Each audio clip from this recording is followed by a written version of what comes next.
Oke guys, kali ini kita akan mengomentari berita yang akan bahas tentang penangkapan pelaku dari penembakan Charlie Kirk di Amerika. Nah, untuk mengetahui konteksnya, mari kita bersama simak beritanya. Kita mulai videonya.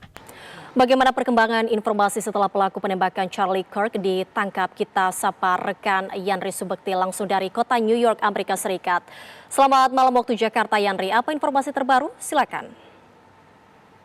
Ya, selamat malam. Pelaku penembakan Charlie Kirk pada Rabu 10 September lalu saat ini berada di Utah County Jail dan rencananya nanti mulai proses pengadilan hari Selasa. Dan apabila terbukti nanti pelaku Taylor Robinson ini akan dikenakan hukuman mati. Hal ini seperti yang disampaikan beberapa waktu yang lalu, termasuk diantaranya adalah Gubernur Utah Spencer Cox dan juga diamini oleh Presiden Donald Trump. Dan beberapa barang bukti yang telah diamankan, termasuk diantaranya adalah rekaman CCTV di mana menunjukkan pelaku ini melompat dari gedung di mana lokasi dia menembak dengan senapan laras panjang, satu kali tembakan, dan rekaman tersebut juga secara jelas menangkap profil dari pelaku yang ini mengarah pada penangkapan ataupun diserahkannya pelaku oleh keluarga ke kepolisian setempat pada Kamis malam atau sekitar 3 jam dari pelaksanaan atau pembunuhan tersebut. Oh gitu, jadi keluarganya menyerahkan anaknya sendiri berarti ya kepada pihak berwajib. Berarti ini dilaporkan sama keluarganya. Khawatir nanti kalau misalnya nggak dilaporkan, berarti nanti keluarganya itu kerjasama sama pelaku gitu kan. Jadi kayak menyembunyikan pelakunya gitu. Nanti terseret juga keluarganya. Jadi daripada panjang-panjang ya urusannya, mungkin keluarga sadar juga bahwa anaknya itu telah melakukan kejahatan besar gitu ya tentang pembunuhan ini.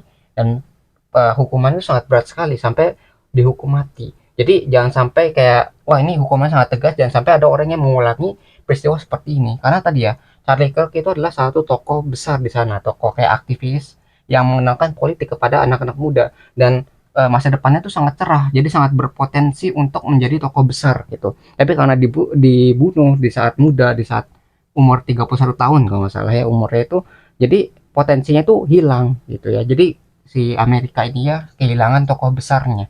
Jadi apa kedepannya itu jadi apa ya bermasalah ya di politiknya gara-gara kalau misalnya berbeda pandangan politik berarti dibahas dengan kekerasan gitu. Jadi ada isu seperti itu ya di Amerika sehingga politiknya sedang tidak baik-baik saja di Amerika gitu ya tentang gara-gara pembunuhan ini gitu. Juga ditemukan tulisan bernadakan anti fasis dan juga Ya, anti pesan-pesannya. transgender, dan ini tentunya akan menjadi bukti penguat dan akan mengarah apa motif Nah sesungguhnya itu ya motifnya. dari penembakan tersebut. Ya, Sebelumnya betul ya. juga Jadi kayak apa ya, motif tadi itu sangat penting karena alasannya apa nih? Apakah ada gangguan mental? Apakah beda pandangan politik atau apa gitu? Jadi motifnya berjelas. Ini orang ini gara-gara sakit, gara-gara pendapat ekstremis atau apa gitu. Karena motif itu sangat penting ya untuk mendalami ini masalahnya bagaimana ya untuk menyelesaikan supaya kedepannya tuh nggak kejadian seperti hal ini seperti ini lagi gitu ya, jangan sampai terulang gitu di Amerika. dan juga pihak penyidik mewawancarai sejumlah saksi ataupun teman dekat dari Gitu pelaku, ya. termasuk juga orang tua Dilacak semua tuh ya. pelaku, di mana sebelumnya sempat pelaku saat mengadakan makan malam bersama menyampaikan bahwa Charlie Kirk ini akan datang ke Universitas Valley Utah Valley University, lokasi tempat penembakan tersebut, dan pelaku menyampaikan ketidaksukaannya atas sejumlah Betul pandangan ya. ataupun retorika yang Ada kayak disampaikan oleh Kirk tanda-tandanya gitu ya. beberapa waktu atau kebiasaan dari Charlie Kirk tersebut, di mana menurut pelaku banyak sekali retorika yang menimbulkan ataupun memecah belah dan membuat kebencian di antara Gitu ya. mereka Udah ada yang berseberangan ciri-cirinya pandangan gitu. dengan Kirk.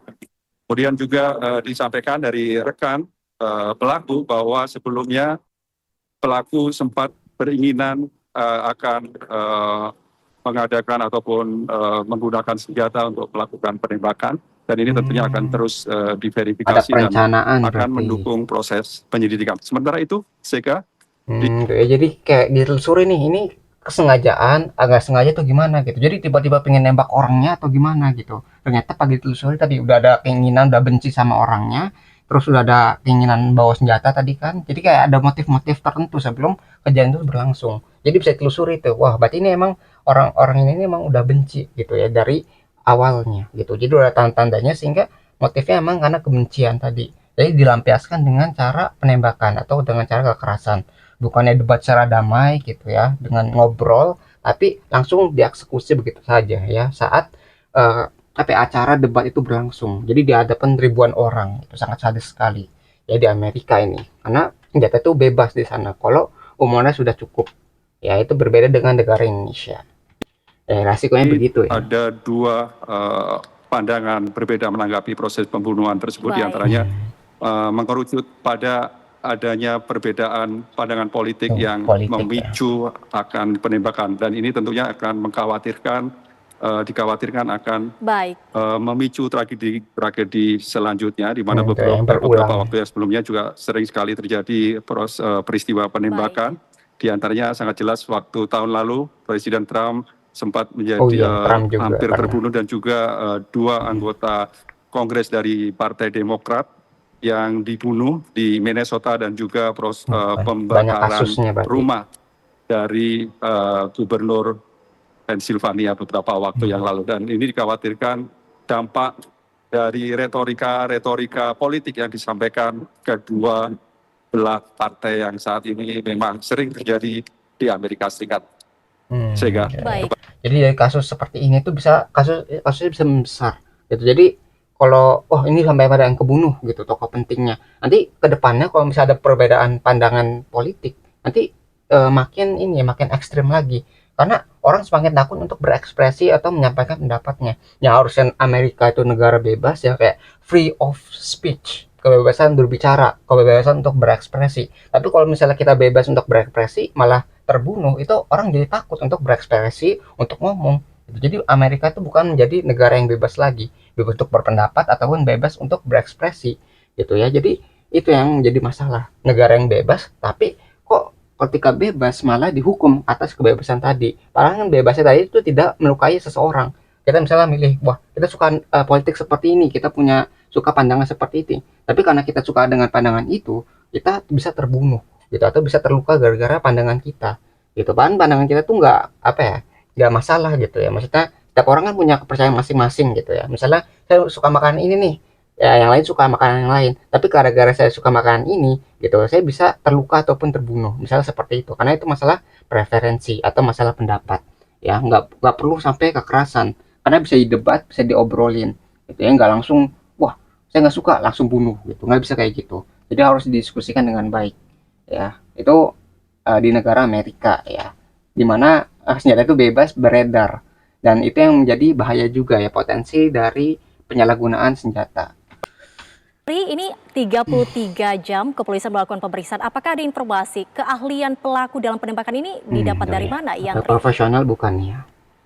iya, pelaku Taylor Robinson ini tumbuh di keluarga pemburu yang suka berburu di hutan, dan tentunya sangat familiar sekali dengan senapan atau bagaimana menggunakan senjata. Dan mereka adalah dari kelas menengah ke atas. Yang Pelaku makmur sendiri padahal. sangat hobi dengan permainan video game, Dari dan game juga bisa. memang banyak yang menyampaikan bahwa pelaku adalah sebenarnya seorang yang pendiam. Bahkan saat SMA ini merupakan pendukung Trump, atau dari pendukungnya padahal. keluarganya adalah dari Partai Republik. Dan menurut informasi saat ini pelaku Taylor Robinson ini sepertinya menjadi partai independen atau tidak memihak Partai Republik maupun Demokrat. Netral. Dan juga beberapa waktu terakhir ini sangat tidak menyukai retorika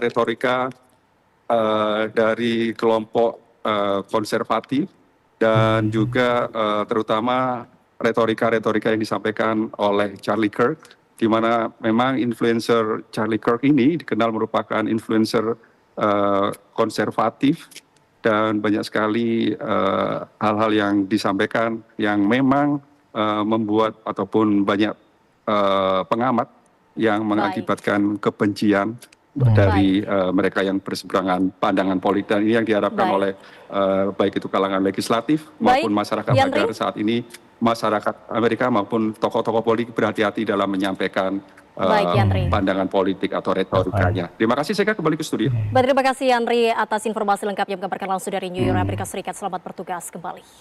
Jadi gara-gara satu kejadian menyebabkan orang jadi takut untuk berbicara, ya, untuk bebasnya jadi terbungkam gitu. Gara-gara kalau misalnya dia ngomong malah jadi punya potensi untuk dilukai gitu, atau terluka, mungkin dibunuh gitu ya, gara-gara pandangan yang berbeda. Mungkin kayak gini ya, jadinya ketika sesuatu pandangan itu dibawa ke bidang yang ekstrim. Jadi kalau misalnya nggak ekstrim itu nggak sampai kekerasan, tapi cuma ini ya kayak nggak suka aja gitu, sampai ngobrol aja gitu harusnya. Tapi kalau misalnya sampai ekstrim itu udah menggunakan kekerasan sampai tadi ya penembakan itu.